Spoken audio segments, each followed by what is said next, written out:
பேபிஸ்க்கு nose பிளாக்கேஜாக இருக்கும்போது use பண்ணுறது தான் இது. இதோட நேம் நேசல் ஆஸ்பிரேட்டர். காஸ்ட் 185 வந்துச்சு. நான் மோரிசன் பிராண்டோடது வாங்கியிருந்தேன். டாக்டர் அட்வைஸ் படி தான். நீங்களும் அந்த மாதிரி தேவைப்பட்டால் இதை வாங்கிக்கோங்க.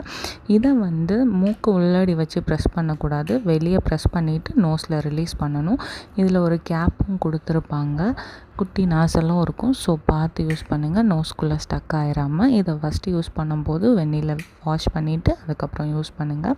யூஸ் பண்ணுறதுக்கு ரொம்ப சாஃப்டாகவும் நல்லாவும் இருந்துச்சு. ஆனால் அடிக்கடி யூஸ் பண்ண வேண்டாம். எப்போமாவது ரொம்ப பிளாக்கேஜாக இருந்தால் மட்டும் ரிலீஸ் பண்ணுறதுக்கு யூஸ் பண்ணிக்கோங்க. இது நான் பர்த் கொடுத்த ஹாஸ்பிட்டலில் தந்துருந்தாங்க. முன்னாடி உள்ள டைப்புன்னு நினைக்கிறேன். சுத்தமாக நல்லாவே இல்லை. ரொம்ப குவாலிட்டி மோசமாக இருந்துச்சு. நான் அதை சஜஸ்டே பண்ண மாட்டேன்.